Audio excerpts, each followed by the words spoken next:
Hello guys, welcome to my channel. आज हम जाने वाले हैं केदारनाथ इन साइकिल। इस सफ़र की शुरुआत होती है 13 जून 2023 मेरे अपने शहर देहरादून में स्थित सलाकुई से।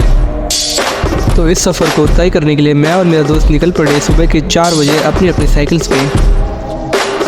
तो इस सफ़र को तय करने के लिए हमारा जो सबसे पहला स्टॉप था वो था सलाकुई से तकरीबन 80 किलोमीटर दूर, जिसका नाम था शिवपुरी। तो इतनी ज़्यादा साइकिलिंग करने के बाद हम कुछ ज़्यादा ही थक गए थे और हमें वहाँ पे रहने के लिए होटल भी मिल गया था। और अगले ही दिन हम सुबह के 4 बजे वापस से अपने सफ़र की ओर निकल पड़े। ऊंचे ऊंचे पहाड़ पार करने के बाद हम पहुँचे देवप्रयाग।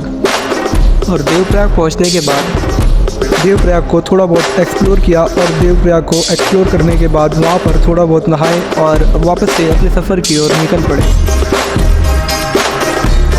देवप्रयाग से लगभग 5-6 घंटे की साइकिलिंग करने के बाद हम पहुँचे परसोली गांव, जो कि टिहरी गढ़वाल में स्थित है।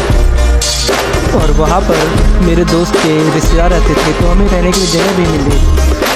तो इतनी ज़्यादा सफ़र के बाद हम कुछ ज़्यादा ही थक गए थे और रिश्तेदारों के इतना कहने के बाद हम वहाँ पे एक दिन के लिए रुक गए।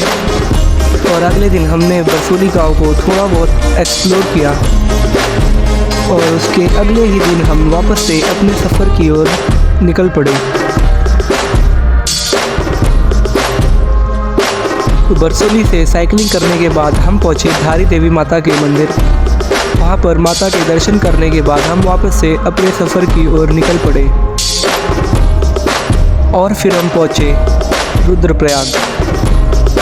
तो रुद्रप्रयाग से आगे का रास्ता हमें थोड़ा बहुत पता था कि आगे रास्ता पूरा डाउन में होने वाला है। और रुद्रप्रयाग से 7-8 किलोमीटर की साइकिलिंग करने के बाद हमें एक लड़का मिला जो कि मध्य प्रदेश से 43 दिन पहले निकला था केदारनाथ यात्रा पर, वो भी पैदल। तो उससे हमने थोड़ी बहुत बात की और फिर हम वापस से अपने सफ़र की ओर निकल पड़े। तो वहाँ से कुछ दूर तक आगे जाने के बाद हमें नदी के किनारे भीड़ दिखी। तो हम वहाँ पर रुके और हमें पता चला कि 2 लड़के गए थे नदी में नहाने के लिए और पानी का बहाव कुछ ज़्यादा ही हो गया था, तो फिर वो उसी के अंदर फंस गए। तो फिर रेस्क्यू टीम आई और उन दोनों को रेस्क्यू किया। और शाम कुछ ज़्यादा ही हो रही थी और हमें नदी के किनारे ही एक रहने के लिए घर मिल गया था।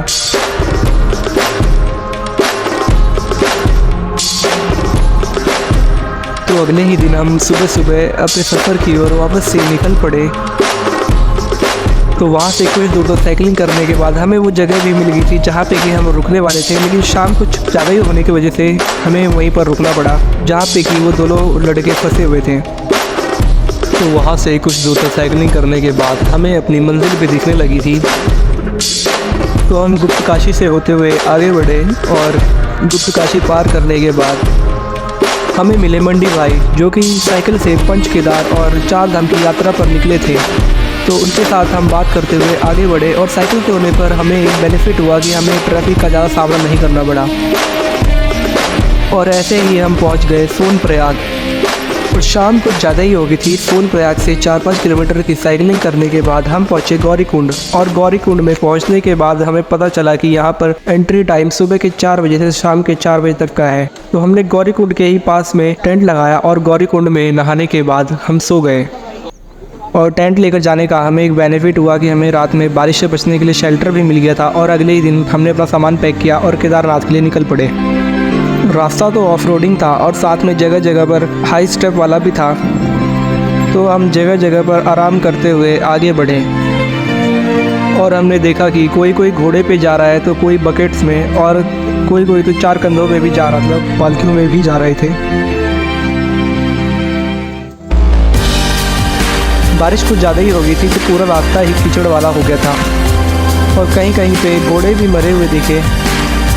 और लोगों ने भी बहुत मना किया कि नीचे कहीं साइकिल रख दो, अभी बहुत दूर जाना है। तो हमने सोचा कि जब आखिर इतना दूर तक आई गए तो थोड़ा और बस 22-23 किलोमीटर साइकिल ले जाने में क्या है।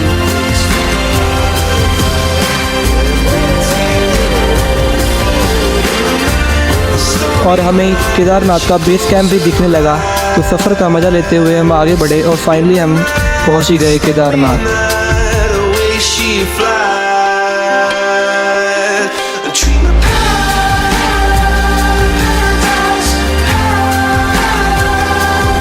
तो केदारनाथ में पहुंचने के बाद हमें पता चला कि यहाँ पर भी सुबह के 4 बजे से शाम के 4 बजे तक ही दर्शन कर सकते हैं।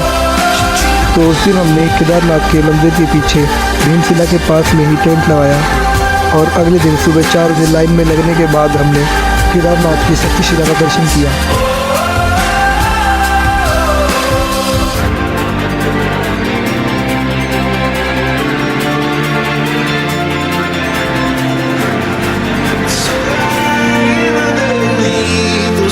और केदारनाथ के दर्शन करने के बाद हम गए भैरवनाथ के दर्शन करने, क्योंकि शिव जी की पूजा भैरवनाथ के दर्शन के बिना अधूरी मानी जाती है। और भैरवनाथ के दर्शन करने के बाद हम गए शिव जी के गुरु श्री शंकराचार्य के दर्शन करने के लिए।